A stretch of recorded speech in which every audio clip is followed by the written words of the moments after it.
Aos canais que lhe ajuda a questionar esta realidade, aos canais Marcelo Marins, o Despertar de Consciência Cósmica, e também ao canal Chamados a Despertar da Consciência Cósmica. Muita paz e muita luz a todos vocês, grandiosos guerreiros cósmicos. Vocês de todo o Brasil, vocês de todo o mundo, sejam sempre muito bem-vindos. Eu quero também agradecer do fundo do meu coração aos meus amigos que me ajudam. Muito obrigado pelas ajudas de vocês para mim, consequentemente para a família Marins e a este trabalho. Que o universo retribui muita sabedoria e paz para vocês e proteção. Muito obrigado de coração. Quero também agradecer a todos que nos assistem, independente do dia e da hora e do lugar. Que prazer ter todos vocês. Muito obrigado pelo voto de confiança que vocês me dão, por permitir com que essas mensagens cheguem até vocês, sacrificando um pouco do tempo de vocês. Então, não tenho palavras para agradecer. Muito obrigado de todo o meu coração. E hoje nós vamos falar de uma coisa muito importante, né?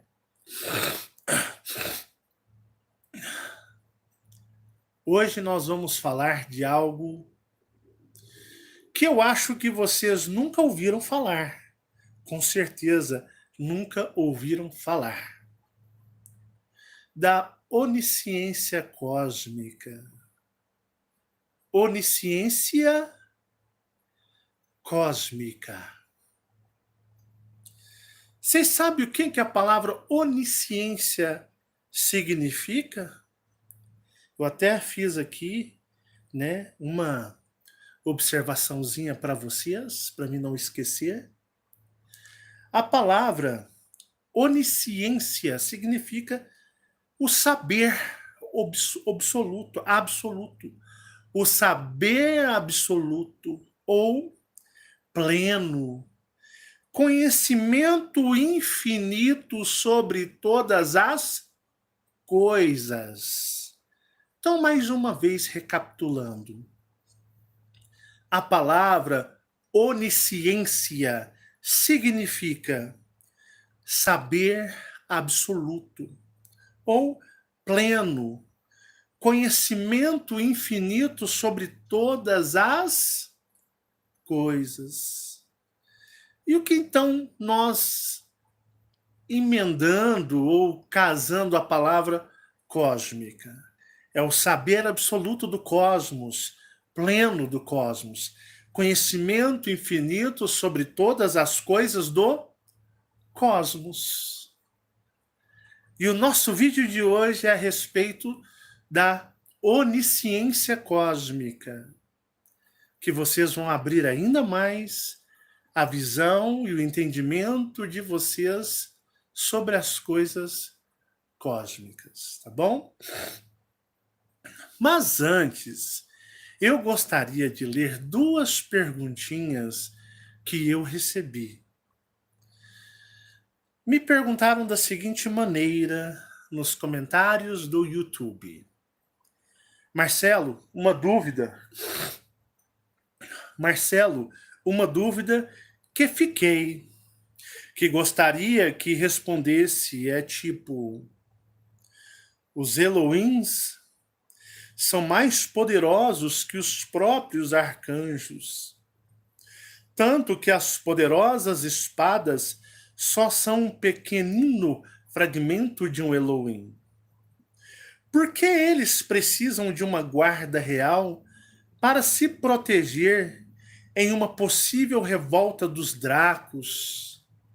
Caso isso acontecesse, eles mesmos não poderiam destruir os Dracos com uma simples balançar de suas asas? Como os arcanjos vencem o inimigo que nem mesmo os próprios Elohims... Não, continuando. Como os arcanjos vencem um inimigo que nem mesmo os próprios Elohims não conseguem, seguindo por esse raciocínio? Olha, Quem acompanha esse trabalho desde o começo, já assistiu todos os vídeos, prestou atenção, assistiu todas as séries que eu já abordei, tem uma maior capacidade de entendimento e entender que o universo é um universo hierárquico.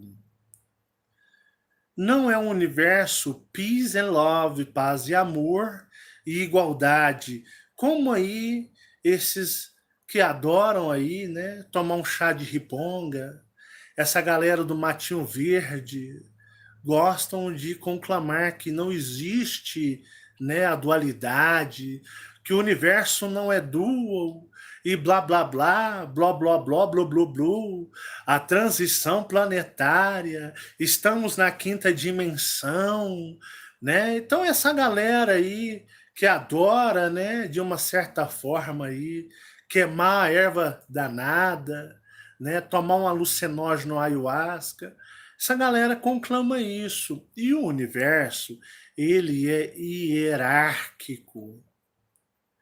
Ele possui hierarquias, tá bom? E o universo, ele está em franca expansão energética. Ou seja, ele não está se expandindo como vocês imaginam, ele está em revoluções energéticas, explosões, expansões de energias dentro dele. E o universo é um universo de aprendizado também. Lembram das guerras orianas? Poxa, não poderia os Yadins simplesmente destruir o soberano de Argon, né? Dos Argons, de Satã, em vez de deixar todo o pau quebrar em cima de Orion, o cacete A4, né? Se quem assistiu a série Guerras Orianas, você poderia fazer esse questionamento. Então, em vez de Orion ser devastada numa grande guerra envolvendo Dracos, reptilianos, planetas, tudo, o pau quebrando, né? Os Elohims ali entrando em ação. Não, então não poderia, então, simplesmente os Yadins, né, que são os deuses dragões de Orion, simplesmente destruir todos os Argons e simplesmente destruir o soberano Argon se ele ousasse colocar os pés em Orion, e simplesmente ele não poderia ter, tipo, destruído Satã sem ao menos Orion ter sido arranhada.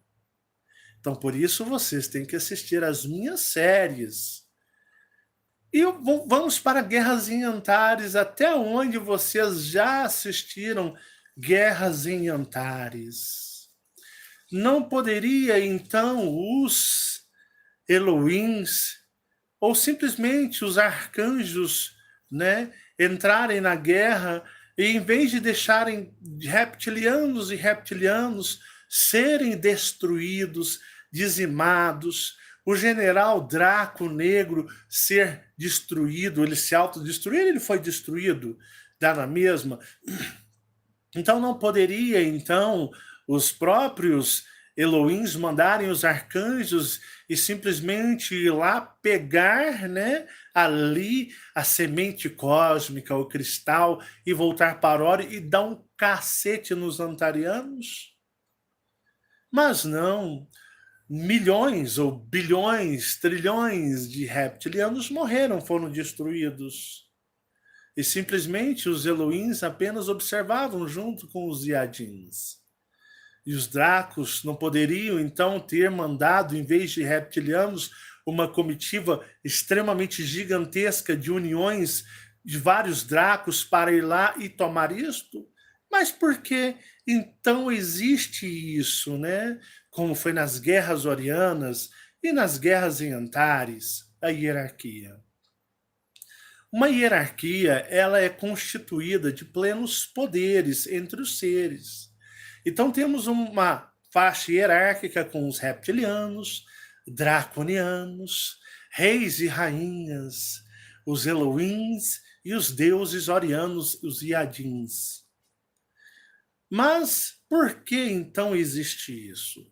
Porque, como é um universo de aprendizado e evolução, se fez necessário a Orion permitir com que reptilianos e também os Eloís permitiam que nas guerras antarianas os Dracos percebessem que os reptilianos poderiam avançar e evoluir e poderiam ser mais utilizados de uma forma mais nobre, assim como foi também nas guerras antarianas, onde os Dracos lutaram, e nos próximos episódios de guerras antarianas, vocês vão ver que os draconianos penaram, porque os Elohins queriam que os Dracos evoluíssem, expandissem, tivessem maior poder e aprendizado e aprendessem mais consigo mesmos.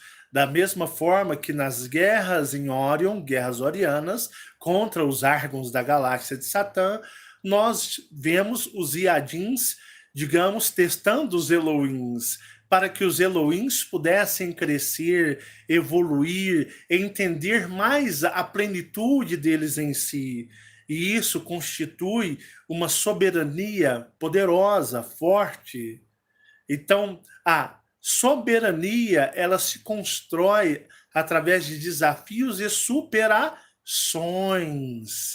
E é nisso que se constroem grandes impérios e se faz a organização através de uma excelente hierarquia, onde cada um entende o seu posicionamento, mas a hierarquia, ela sempre tem ali o caminho a se progredir e evoluir.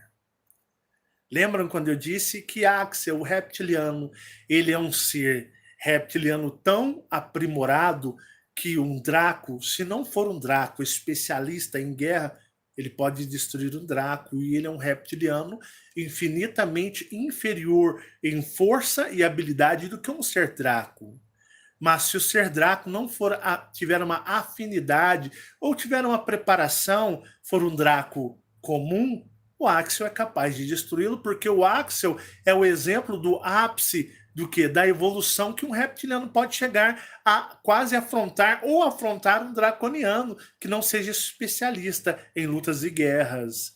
Entende o que a força faz você chegar, aonde faz você chegar? Então, por aí, vocês perceberam que as hierarquias funcionam para o desenvolvimento e o aprimoramento das raças. Então, é por isso que vocês vão perceber o quê? Como que, por exemplo, um Elohim tem os seus arcanjos fortes, se qualquer atividade de proteção, os arcanjos são poupados de lutar e defendê-lo. Por quê? Vocês vão entender por que existe isso, que é a onisciência cósmica. Porque imaginem só, por que você teria uma guarda real se qualquer problema que você tivesse, você enfrentasse e tirasse deles até a oportunidade do avanço e do aperfeiçoamento? E vocês verão em séries onde eu falarei sobre Moisés, falarei sobre Miguel Arcanjo, quando ele veio e se tornou um grande líder no mundo, ele encarnou, sobre por que os profetas, alguns eram arcanjos, outros eram anjos, por que eles vinham em condições tão difíceis na vida?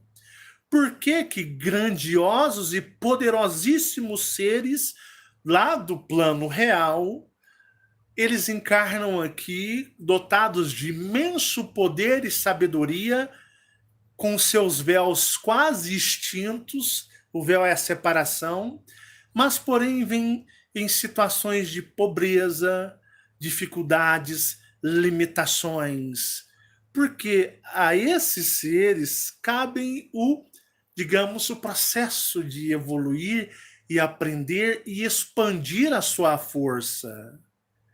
Então, todos são testados. Assim eram os profetas. Alguns eram arcanjos, que Jeová disse: encarna que eu quero te testar. Vamos ver até quando você aguenta. E todos os grandes e poderosos nascem aqui em estado de desvantagem.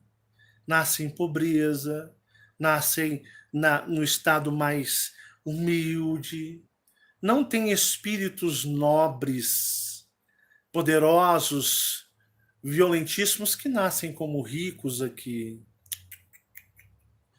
Os mais poderosos nascem na merda mesmo. Vêm em condições de dificuldades, de grandes superações. Os espíritos mais poderosos, aqueles do salão do reino de Jeová, das suas tropas de arcanjos ou anjos, nascem em extrema dificuldade no plano tridimensional, porque Jeová quer testá-los.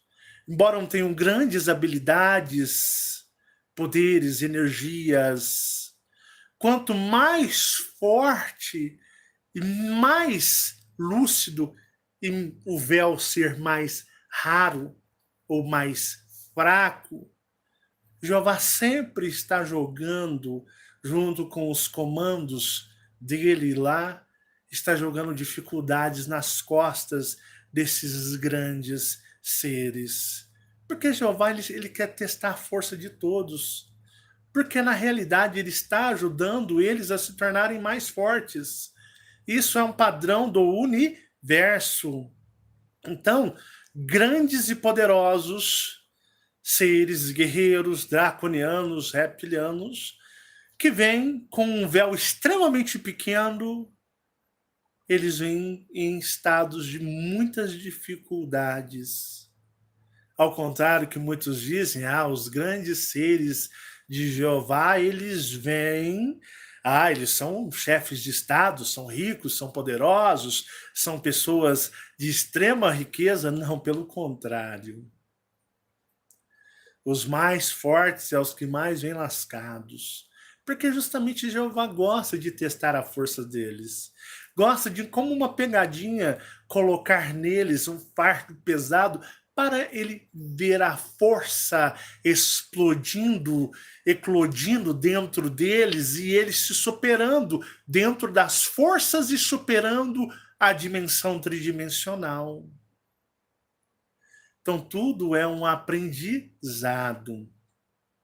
Então, ele faz isso, tá? Com seres muito fortes do outro lado, que geralmente vêm aqui com certas vantagens psíquicas, mentais e mediúnicas. Então, vocês vão ver que eles vêm e penam, porque Jeová disse: vocês são os grandes daqui. Quero ver se vocês vão ser grandes espiritualmente lá. Tirando o arcanjo Miguel, esse é quase como Jeová. Miguel veio, mas numa missão para dar uma lição de que Jeová é Deus e soberano, e acima de Jeová que nada tem, ninguém, nada está acima de Jeová. Então existem muitos mistérios. Olha, eu nunca mostrei. Nós estamos na pontinha do iceberg. Porque certas coisas, se eu comentar com vocês, eu tenho até receio. Até de certo medo de comentar certas coisas para não traumatizá-los psiquicamente. E eu digo traumatizar mesmo. Mas não é necessário essas coisas, porque o da forma que é entregue já está mais do que o suficiente. Certos mistérios podem continuar mistérios para não perturbá-los e enlouquecê-los. E acredite, enlouquece, porque os eus maiores é simplesmente fichinha perante o maior mistério espiritual astral entre a quarta e a terceira dimensão, que eu procuro não revelar, justamente para não perturbar. Até os mais esclarecidos e fortes podem dormir e passarem a ser perturbados, porque é algo tão grave, sinistro, que não vai fazer diferença se vocês souberem ou não, se vocês viverem dentro da neutralidade, abandonar a religiosidade e buscar a comunhão com os seus seres estelares. Isso já é o suficiente. Vocês não precisam passar por esse trauma que é oculto. Eu tenho muita responsabilidade com as informações que constroem todo um plano astral. Então vocês puderam perceber que os seres são testados. Todo ser mais forte testa o mais fraco, para o mais fraco crescer e evoluir, descobrir sua força, descobrir o seu potencial, e assim o universo vai cada vez mais gerando energias. Mas calma, a onisciência eu ainda não falei. Vamos para mais uma pergunta. Recebi uma outra pergunta. Desculpe minha ignorância, o poder de Jeová é tão avassalador, e é mesmo? Por que então precisa da energia dos humanos que são tão insignificantes? Marcelo, não consigo, né, por isso, não consegue mandar um e-mail no Relatos, por isso fez essa pergunta.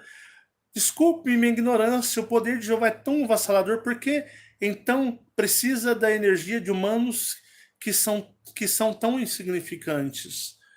Olha, os seres humanos em si, mentalmente, consciencialmente, são insignificantes ao extremo. Mas existe um fator chamado corpo tridimensional, que é esse que você está emprestado a você, e na persuasão de fazer com que o seu espírito adentre a este corpo, e a união do seu corpo tridimensional junto com o teu espírito e damos uma sacolejada emocional em vocês, botando pânico, terror, ansiedade, medo, preocupações. Essa união existe uma, digamos, uma reação química muito avassaladora, que é a produção de uma substância chamada ectoplasma, que é a união do seu corpo 3D com teu espírito, e dando uma sacolejada emocional, vocês emanam uma quantidade de uma substância poderosíssima chamada ectoplasma, e com isso esse ectoplasma serve de energia para Jeová, que está longe de casa, longe do cristal mãe de Órion. Expliquei isso no último vídeo, gente. Vocês prestem atenção nesses vídeos. Então Jeová ele não tem o mesmo poder hoje, embora seja avassalador, que ele tinha em Órion. Então tudo quanto é fonte de poder ou, digamos, energia mais adicional, para ele é bom. Para ele se faz necessário ter essa absorção. E essa energia é poderosíssima que os seres, união, né? Mix, a mistura de espírito e carne, tem quando sacolejado emocionalmente através aí das inconstâncias emocionais. E aí temos a explosão de energia, e isso é captado não só para Jeová, como também para tantos seres. Eu disse para vocês que, digamos, temos, chutando baixo, mais de 20.000 raças diferentes juntos daqui. Vocês são acostumados aí com insetoides, greys, felinos, canídeos. Gente, eu falo aqui, mas não é encarnado, não.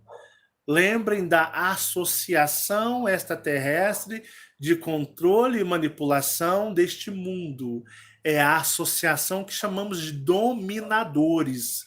Os dominadores é encabeçado por Jeová e seus Dracos, mas temos uma legião de seres que estão inseridos nisso, e seres que vocês nunca ouviram falar e também nunca ouvirão. Que esses não se, digamos, mostram, simplesmente eles estão lá dando as cartas e opinando nas decisões também.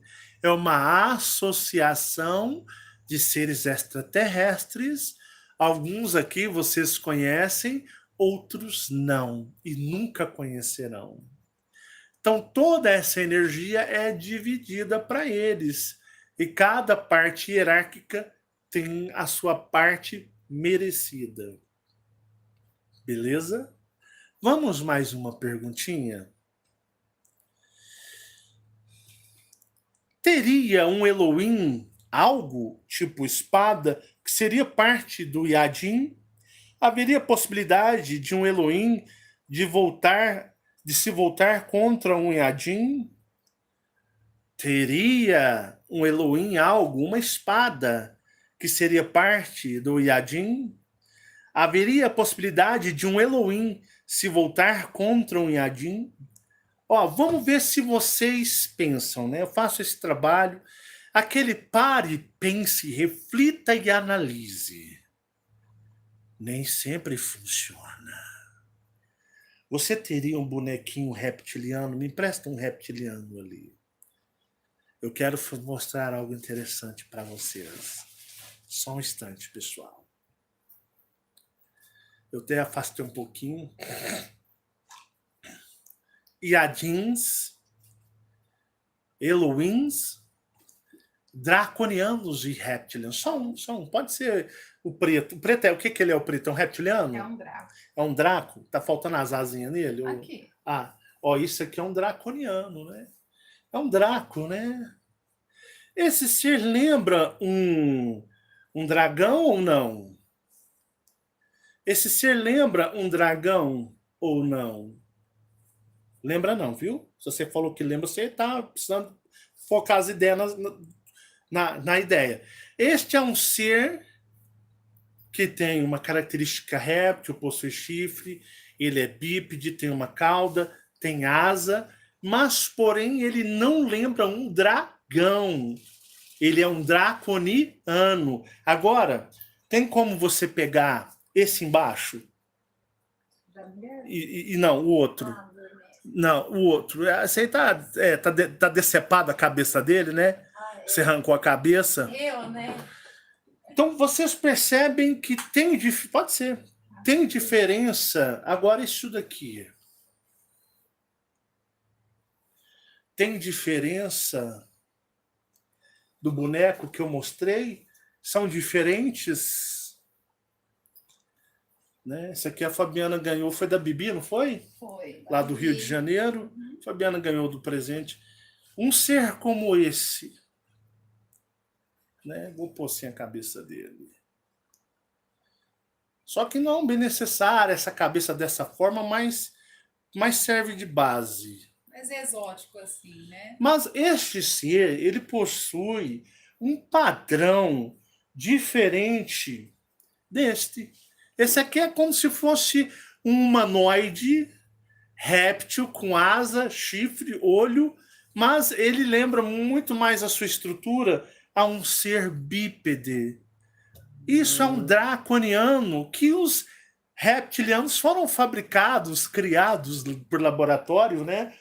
Pelo que? Deixa eu pôr aqui. Foram criados pelos draconianos. Os reptilianos foram criados.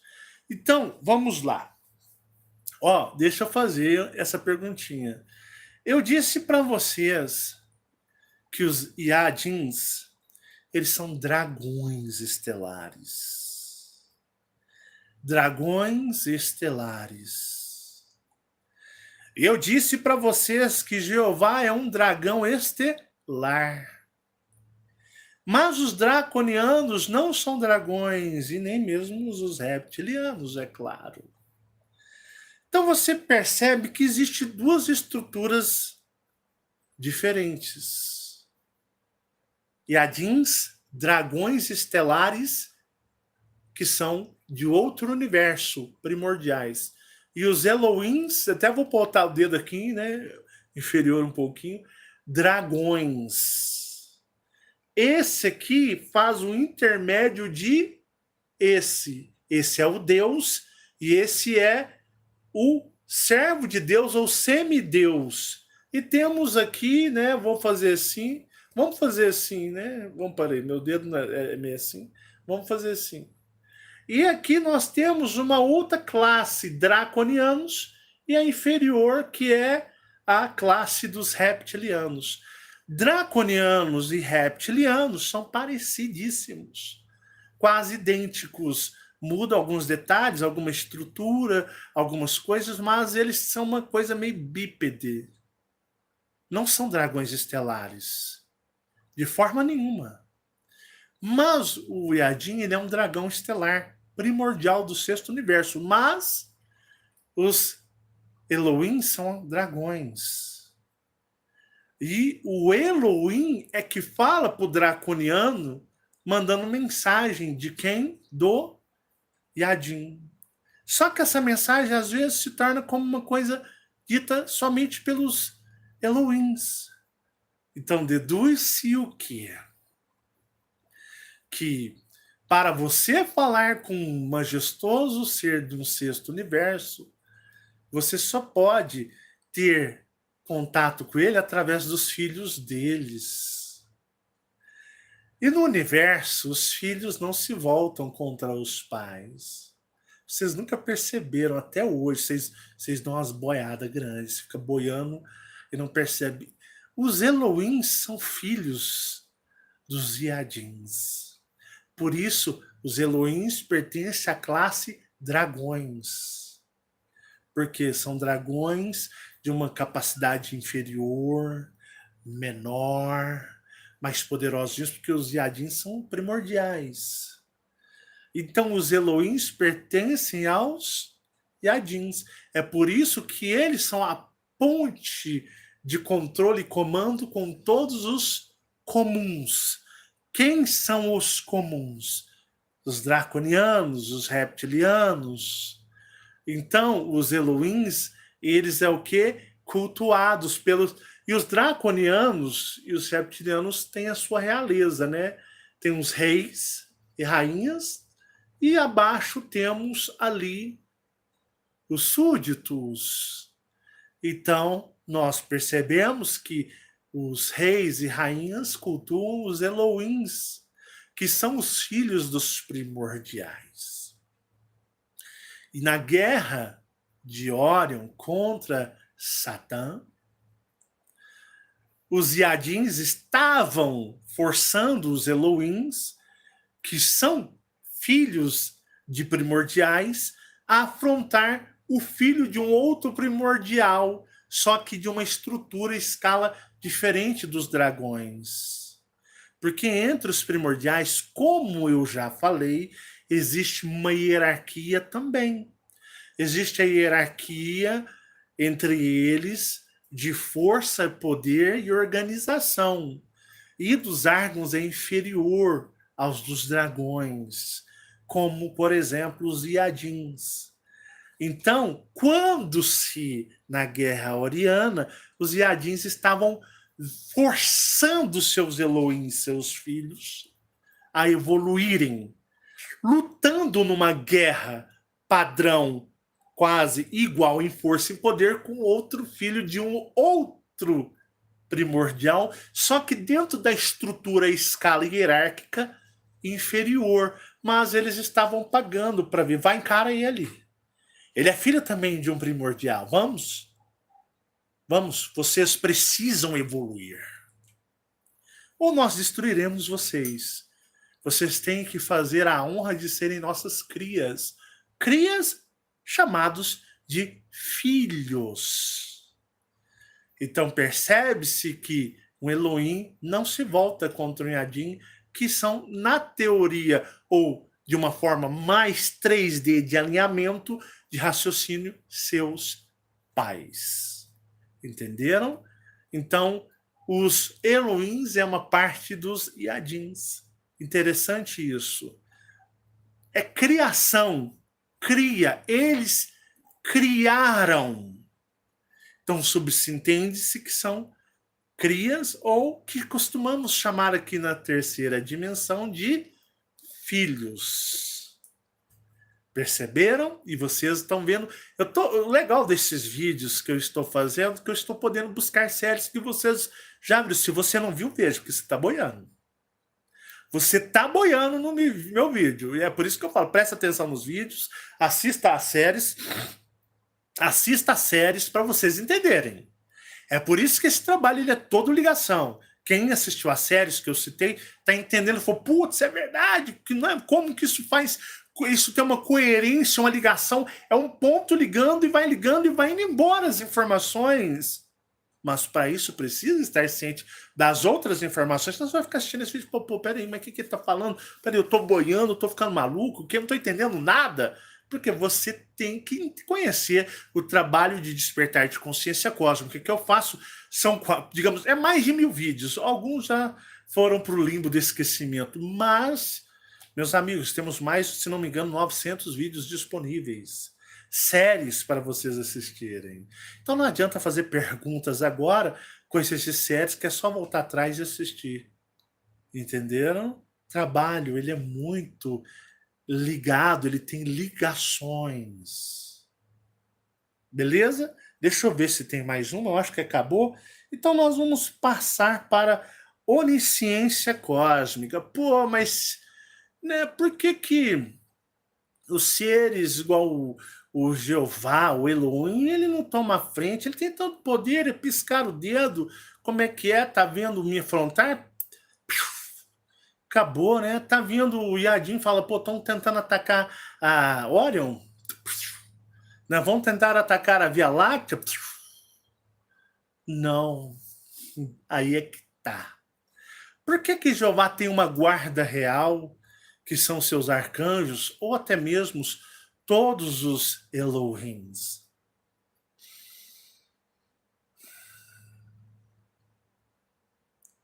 Eu sinto o universo. Eu vejo as constelações. Eu vejo guerras no outro lado do universo. Eu vejo expansões e criações e instabilidades na Zona 1. Criações inimagináveis. É isso que está acontecendo no universo. Novas nuances de energias criam e chegam.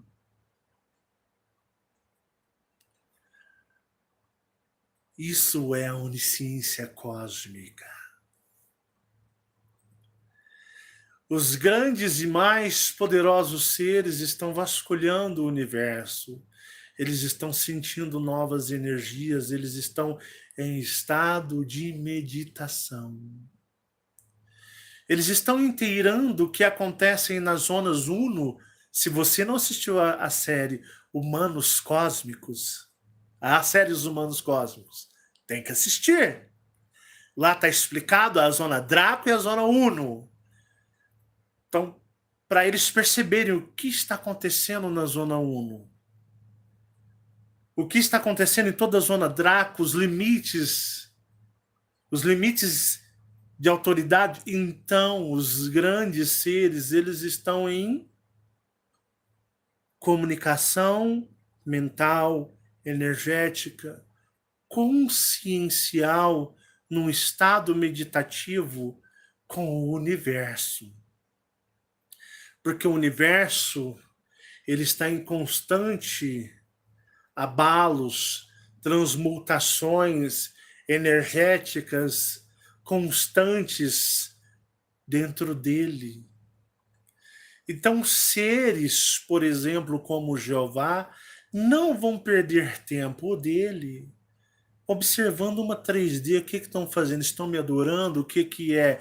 O que tá? Peraí, mas eu tô bodado com o Brasil, não estão me adorando? Eu vou mandar um terremoto pro Brasil, Jeová está, ó, se lixando para os tridimensionais. É por isso ele, digamos, é Deus, porque ele sabe delegar funções. Porque ele usa a sabedoria e a inteligência delegando funções a cada um. Vocês acham que quando as pessoas falam, oh meu Deus, Jeová, oh meu Pai, você acha que isso chega a ele?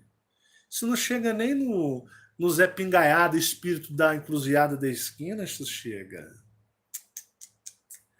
Eles são tão ocupados. A não ser que você tenha uma linha de poder e autoridade direta com eles. E quando você diz, Jeová, aí se você tiver autoridade, linha, que ninguém aqui praticamente tem, ele pode sentir você e mandar você ir ao seu salão do reino. Caso contrário, é bagunça. É bagunça.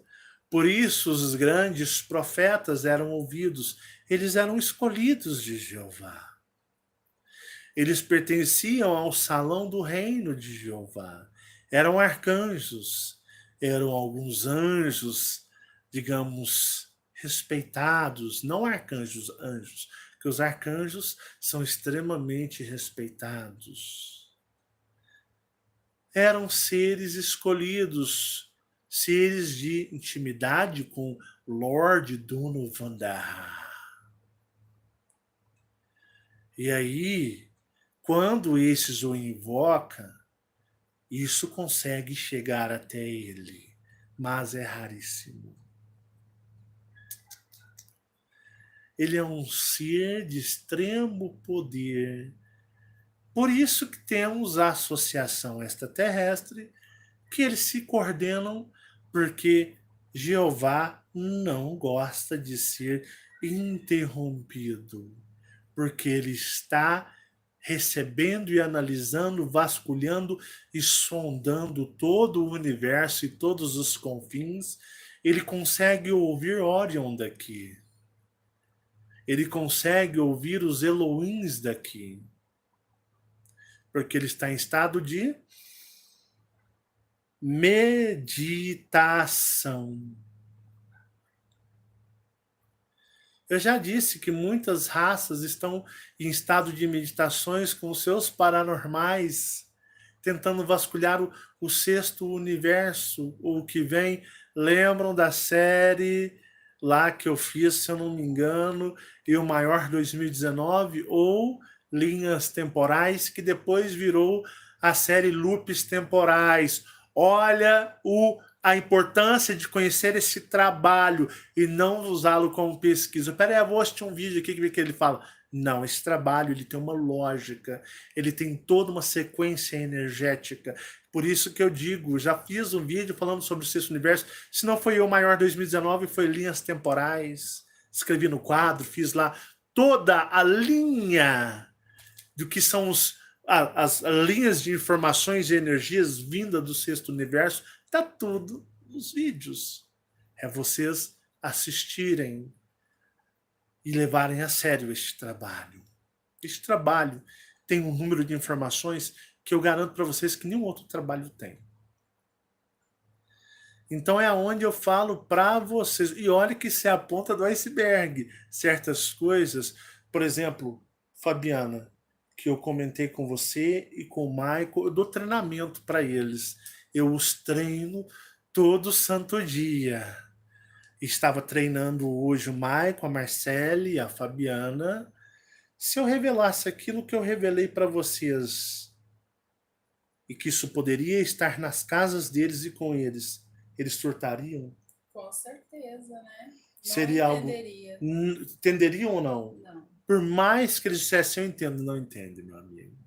É melhor que vocês, em alguns aspectos, morram na ignorância de certos aspectos astrais, porque se eu maior já perturbar muitos, fazendo com que vocês surtem, algo que está além dos seus maiores, certamente surtariam a maioria.